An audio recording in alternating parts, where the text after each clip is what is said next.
Good morning, everyone. Like he said, my name is Austin Hunt. I am the male youth intern here. And I just want to thank y'all before we get started. Thank y'all for giving me a great summer, especially the teens. I've had an awesome summer, even you, Cooper. Thank you. I know it's crazy. I just really want to thank y'all.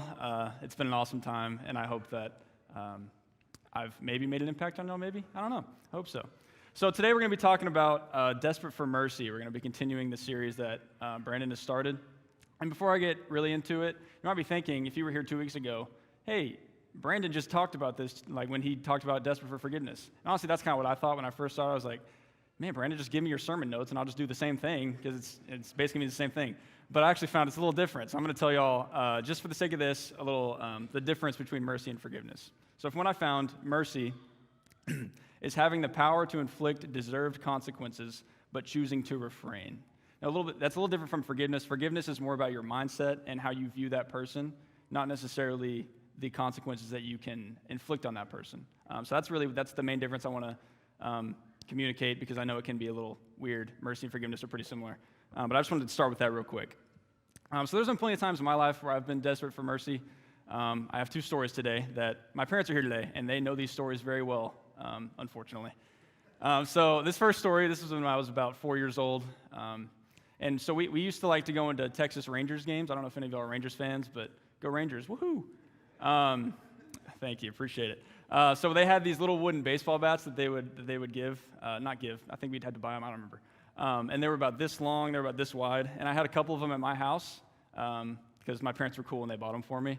And so how our house worked is we had stairs that went down, and right across the stairs, there was a fish tank.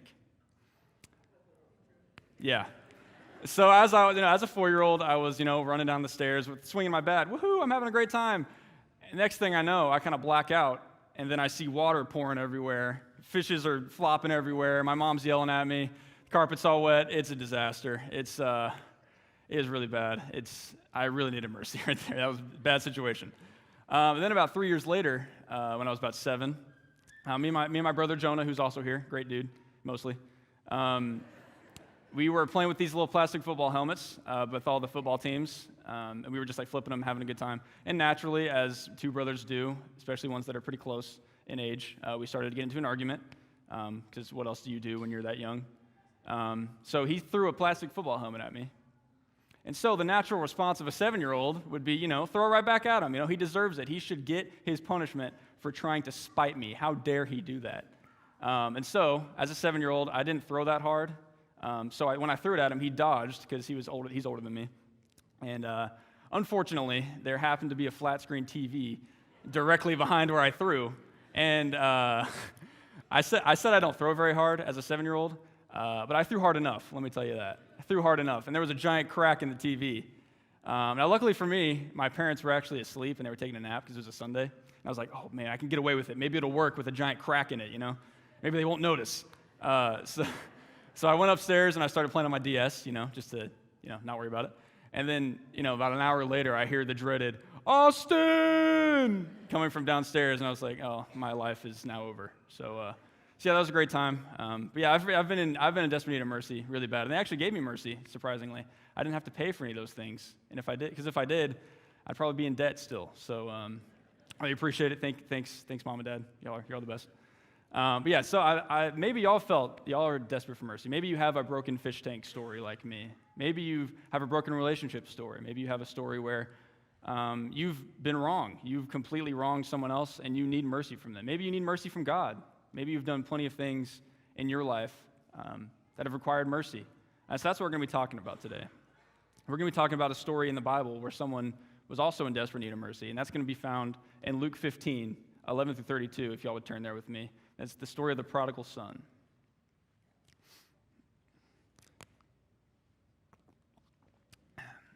So in Luke 15, I would encourage you to read the whole chapter. It's a really good chapter. This is the third story that Jesus tells to the Pharisees. The two stories before, the lost coin and the lost sheep, again, really good stories that I think you should read. So the people he's talking to the Pharisees. Now the Pharisees, if you're unaware, were the religious leaders of that time. They were the elite class. They were the cream of the crop. They were the good guys. They were really people at that time wanted to get to know. But in the context of the Gospels, they were seen as the villain. They were the ones who ended up getting Jesus crucified. They were continually trying to trap him and test him and kind of make him admit that he didn't, that he wasn't the Son of God, because they were very, very adamant that he was not. And he's also talking to tax collectors and sinners, people who were at the pretty much opposite end of the food chain of the Pharisees, people that no one wanted to associate with, no one wanted to talk to. Jesus was talking to them in this, in this parable. All right, so we're going to start in verse 11. Jesus continued, "There was a man who had 2 sons. The younger one said to his father, 'Father, give me my share of the estate.' So he divided his property between them."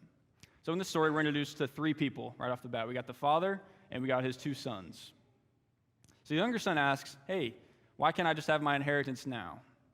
So in that time, the inheritance rules worked pretty much very similar to how they work now, is you only got your inheritance when the parent or whoever you were getting this inheritance from passed away and was gone. So basically what the younger son is saying here is that, "Father, you're more important to me as money than you are as a parent. You're more important to me dead than you are alive." That's what he says to his father. Now, I'm not a parent. I don't have any children, but I can't imagine the pain and the hurt that statement caused. That statement caused his father, who raised him, who took care of him, and who gave him everything he had. He said he wanted him dead. So we'll continue in verse 13. Not long after that, the younger son got together all he had, set off for a distant country, and there squandered his wealth in wild living. After he had spent everything, there was a severe famine in that whole country, and he began to be in need. So he went and hired himself out to a citizen of that country, who sent him to his fields to feed pigs. He longed to fill his stomach with the pods that the pigs were eating, but no one gave him anything. So the son finally, he gets his newly acquired wealth, and he goes out to a distant country. We don't know where that country is. We don't know how far he is. We have no idea what he does specifically, but we know that he has a great time. He's doing awesome. He's partying it up in Jerusalem, wherever he is. I don't know. It doesn't really matter. But he's having a great time. He's doing awesome for however many years. We have no idea. We don't know how long he's out there and away from his father and his family. But eventually, money runs out, as it does, and he's left with nothing. He's left with nothing. So he has to go hire himself out to a citizen of a foreign country who he doesn't know and feed pigs. Now that detail, feeding pigs, is kind of an interesting one that I think Jesus didn't have to mention. He didn't have to mention that he was feeding pigs, because at this point, the Pharisees were thinking, "Oh man, this younger son, he is the worst. He is the worst person ever." Not only did he disrespect his father, not only did he say he wishes he was dead, not only did he leave his father, excuse me, not only did he squander all the wealth that he stole from his father, he also fed pigs. Now, in Jewish culture, pigs were seen as the most unclean animal you could ever have. If you were ever associated with pigs, you were ostracized from society, basically. You had to go through an entire religious ritual to cleanse yourself from feeding pigs. So that's where this guy's at. He is at rock bottom. He has never been lower. He assumes his family doesn't like him because he stole all the money. He said he wishes his father was dead. He's in a foreign country that he doesn't know, and he's feeding pigs. He is at the worst possible point that he could be at. And so that's where we find him in verse 17, if you want to continue there. When he came to his senses, he said, "How many of my father's hired servants have food to spare, and here I am starving to death? I will set out and go back to my father and say to him, 'Father, I have sinned against heaven and against you. I am no longer worthy to be called your son. Make me like one of your hired servants.' So he got up and went to his father." So he finally realizes, man, I am such a screw up. What have I done? I've disrespected my father. I've disrespected my culture. I've disrespected everything that I know. I need to go back. That's what he's thinking. And he prepares a speech. He prepares a speech just so he knows exactly what to say. He knows that his dad's probably going to be really mad at him. He knows that he's going to have a terrible time when he gets back, but he at least wants to have something to say, and so he does. And he chooses the phrase hired servant. Hired servant. He doesn't choose slave. He doesn't choose son. He doesn't choose anything like that. He says hired servant. Now, in that time, slaves and hired servants were a little bit different. So slaves had been in the family for a long time. They were seen as almost part of the family to a lot of Jewish culture. The slaves were seen as kind of just under sons, almost like the weird cousin that you have, that I have, of course. So they were seen as definitely more part of a family than a hired servant. Hired servants could be thrown aside. No one cares about the hired servants. But slaves were almost part of the family. They were much more part of the family than hired servants. But this younger son was so distraught. He was so in such a terrible spot that he would be okay with just being someone that is thrown aside by the family if he just gets to be there and be with his family. That's where he's at. I also like the phrase, I am no longer worthy. That's an interesting phrase. I'm going to get back to that, but I want to keep in your head, I am no longer worthy. Think about that phrase. So he's on his journey, he's going back to his father, and that's where we find him in the second half of verse 20. But while he was still a long way off, his father saw him and was filled with compassion for him. He ran to his son, threw his arms around him, and kissed him. The son said to him, Father, I have sinned against heaven and against you. I am no longer worthy to be called your son. But the father said to his servants, Quick, bring the best robe and put it on him. Put a ring on his finger and sandals on his feet. Bring the fattened calf and kill it. Let's have a feast and celebrate. For this son of mine was dead and is alive again. He was lost and is found. So they began to celebrate. Now this section right here, this is one of my favorite sections in the whole Bible. I think it does an incredible job of showing the compassion of the Father and showing the compassion that God has on you. That we'll talk about here in a little bit. But I want to emphasize the Father's reaction in a couple things. It says he's filled with compassion. I think that's such a great phrase, filled with compassion. And he ran to his son. He ran to his son. Now, in the context of this story, it is usually inferred that the father is very wealthy. He has quite a few hired servants, and he has a lot of land. It is seen as he is one of the wealthy elite class of the time, is what he is portrayed as. And in that time, those people didn't run. No one. If you're part of that class, you do not run under any circumstances. It was seen as unhonorable. People who were approaching you, they ran to you. You did not run to them. You never, ever did that. But he put those aside. He didn't care if he was unhonorable. He didn't care what anyone else thought. He just wanted to see his son again.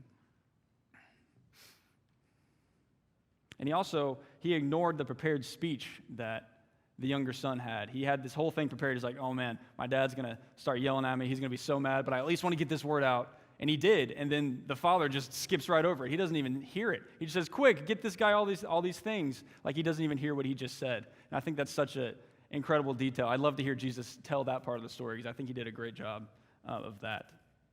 And he says, son, not hired servant. My son has returned. My son has returned. So now if you want to go back to the younger son's reaction, he's walking through the country. He gets over the horizon. He sees his father. Man, I'd be terrified if I saw my father like that. I'd be shaken. it'd be so bad. It would be awful because I would think he was about to just say the worst things to me because of what I did to him. I can't even imagine what he's feeling. He's probably feeling so defeated, so scared, so nervous, all of these things at once. And then his father runs to him and gives him a hug. He relieves all of those fears in 1 second. Such a beautiful scene. Such a beautiful scene. So this actually isn't where the story ends. For those of you who know the story, this kind of seems like a good ending, and I think it'd be an awesome ending. But it actually doesn't. It continues through verse 32. So we'll be reading that starting in verse 25. Meanwhile, the older son was in the field. And when he came near the house, he heard music and dancing. So he called one of the servants and asked him what was going on. Your brother has come, he replied, and your father has killed the fattened calf because he has him back safe and sound. The older brother became angry and refused to go in. So his father went out and pleaded with him. But he answered his father, Look, all these years I've been slaving for you and never disobeyed your orders, yet you never gave me even a young goat so I could celebrate with my friends. But when this son of yours, who has squandered your property with prostitutes, comes home, you kill the fattened calf for him. My son, the father said, you are always with me and everything I have is yours. But we had to celebrate and be glad because this brother of yours was dead and is alive again. He was lost and is found. So we come to see the older son because, as I mentioned before, there are two sons in this story. So we see the older son. He's probably doing what he does every day, probably just in the field, plowing. I don't know what they do in the field, if I'm being honest. I've never farmed before. But he's doing his thing, and then he hears a huge commotion. Man, what's that about? And he probably hasn't even thought of his brother in, I don't know, however many years it's been since he's seen him. And so he hears that his brother's back, and he's like, why is he back? Why should he be back? He doesn't deserve to be back. I've never disobeyed you, Father. Why does he get to come back and get celebrated while I never get celebrated? Then his father comes out and he pleads with him, like, you should be happy for him. Something the older son says that I think is really, really apparent. He says, this son of yours. He doesn't say my brother. He doesn't say this younger brother. He doesn't say anything that would relate him to himself. He says, this son of yours, accusing the father. But the father doesn't let him do that. He doesn't let him alienate himself. No, this brother of yours, it's not just my son. He is your brother. And I don't want you to ever forget that. So that's kind of where we end. That's where the story ends, kind of on a bad note. Older son is, from what we can tell, still angry with his father, still angry with his brother. And it's really kind of a sad way to end the story. And I do think there's a lot we can get out of this. I think there's plenty of things that we can relate this to our own lives, and so that's what I want to do. So I want to ask the question: which son do you relate to? Which son do you relate to? Now, some of y'all are parents, as I said before. You might relate to the father, and I don't, because again, I don't have any kids. But I know some of y'all might relate to the father. You might relate to the feeling of maybe one of your sons or your daughters has left. Maybe they've come back, and maybe you remember the compassion that you felt for them. Maybe you can relate to that. And I don't want to downplay those feelings for sure. But in this story, it is Jesus frames it in a way of the Father is God. The Father in this story is seen as God. And while you can maybe relate to him on a little bit of a level, this story I think you can get more out of this story by relating to the two brothers. So that's what we're going to do. So we're going to start with the younger brother, the bad guy. So when you relate to the younger son, when you're down in the dumps, when you need mercy, when you know you need mercy, you're like, oh, I'm the worst. I've disrespected everyone I know. I've disrespected God. I've disrespected whoever it might be, and you know you need mercy. I want you to know these. Number one, don't just think. Don't just think. Don't just think, man, wouldn't it be awesome if I received mercy from whoever it is? If I received mercy from God, if I received mercy from anyone in your life, wouldn't that be great? And then stop. Don't do that. Don't do that. I am pleading for you to not do that. Verse 17, we see the younger son. When he came to his senses, he said, how many of my father's hired servants have food to spare, and here I am starving to death? I will set out and go back to my father and say to him, Father, I have sinned against heaven and against you. I am no longer worthy to be called your son. Make me like one of your hired servants. So he got up and went to his father. He faced his father. He faced him. In spite of all the things he had done, in spite of all the things that he assumed was going to be there, he faced him. Whatever the consequences might be.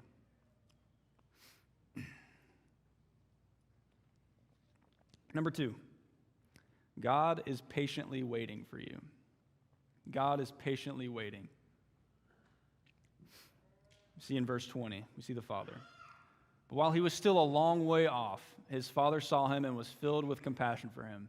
He ran to his son, threw his arms around him, and kissed him. While he was still a long way off. How long do you think the father was sitting there waiting? How long was he waiting for his son to come back? A couple days?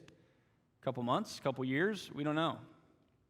But he saw him from a long way off. He had been waiting, longing for his son to come back. And God is the same way with you. He wants you to come back so bad, and he will be there, he will be right there, right when you turn around. He's right there for you. He's right there. Number three, remember you can't outrun God's mercy. You can't outrun God's mercy. Verse 24, for this son of mine was dead and is alive again. He was lost and is found. So they began to celebrate. It didn't matter what the younger son did.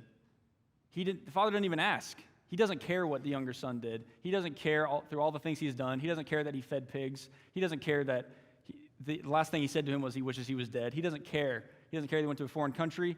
He doesn't ask. He does not need to know because he doesn't care. All he cares is that his son is back safe and sound, and he doesn't care what you did.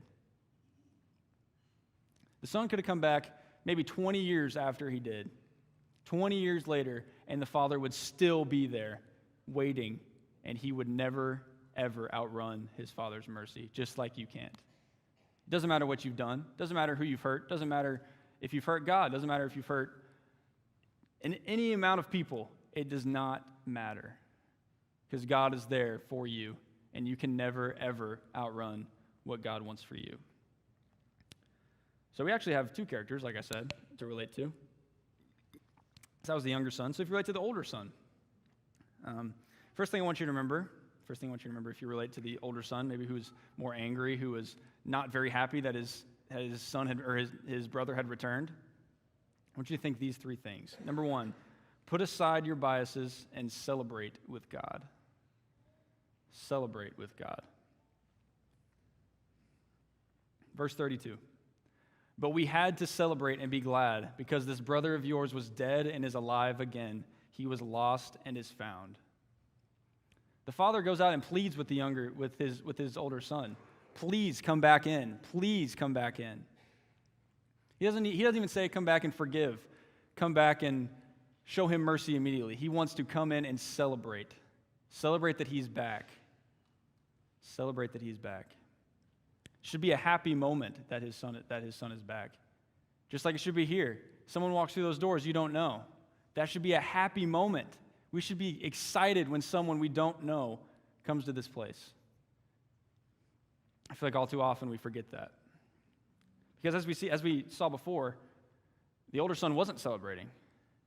He was angry. So why wouldn't he? Why would the older son not celebrate? What was preventing the older son from celebrating? Verse 29.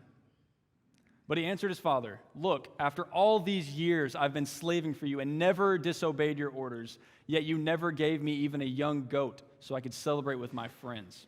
But when this son of yours who has squandered your property with prostitutes comes home, you kill the fattened calf for him. Why should he be brought back, Father? Why can't you see me? Why can't you appreciate me? All the things that I've done, I've never left. I've been here for you every single day. Why should he get to come back like nothing happened? That's not fair. It's not fair. I've been coming to church every single week. Every time those doors open, I'm here. I'm here for you, God. I'm here for you every time I can. So why, when someone comes in who hasn't been here for 20 years, why should we accept them? They don't deserve it. They don't deserve to be here. I've felt like that before. I felt like that. And I understand where he's coming from. I think we all want it to be fair. I think that's a fair thing to say. I think we all want the world to be fair.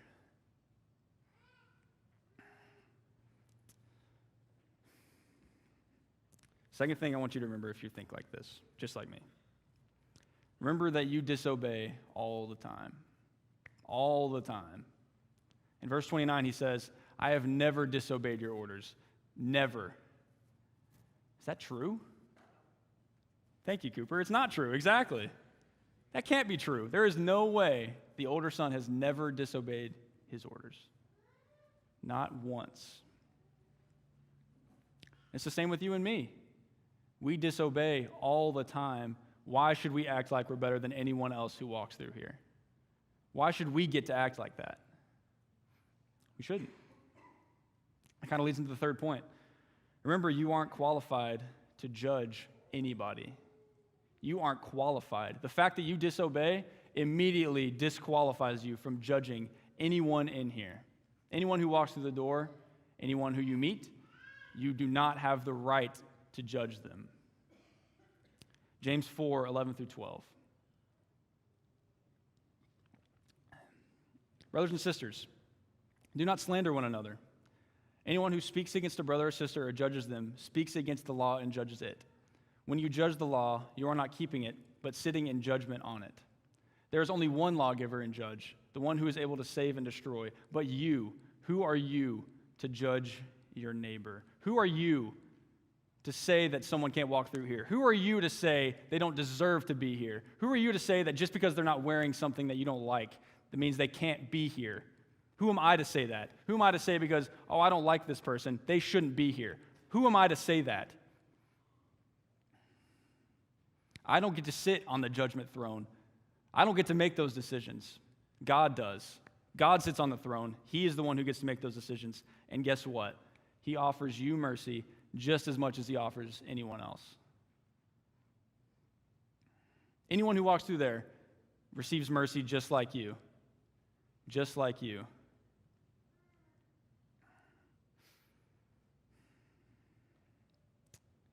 So there may be people in here you might not like. There may be people in here I don't like. Sorry, that was the thing. I actually do like Ben. Ben's a cool dude. There are plenty of people in here that I might not like. Plenty of people here you might not like. You might not think they should be here. You might not like that they're here. That doesn't matter. They receive the mercy. They receive the same mercy that you receive. So I have a challenge for you. It's honestly, it's easy for me to say, but I know it's hard for you to do. If you know a person that you don't necessarily like, you don't necessarily get along with, you don't think that they kind of deserve to be here, I have a challenge. You can just talk to them. It's very simple. Just talk with them. Learn their story. Learn how they got here. Learn why they're here in need of mercy. And if you've been shown this mercy, if you've been shown the mercy that God gives you, share it with them. Share with them the mercy that God has so freely given you and them. So I challenge you today, after we do all of the baptism, after all of that, today, go find someone that you've never seen or that you might not be super good friends with and talk to them and find out their story and find out why they're here. Show them the mercy that you have been given. So I said before that you should remember the phrase, I am no longer worthy. It's a pretty key phrase in verse 19. Here it is. I might have gotten the slides mixed up, whatever. That's a very key phrase. He says, I am no longer worthy. No longer worthy. That kind of implies that he was worthy before. He was worthy, but now that he has done all these things, he is not.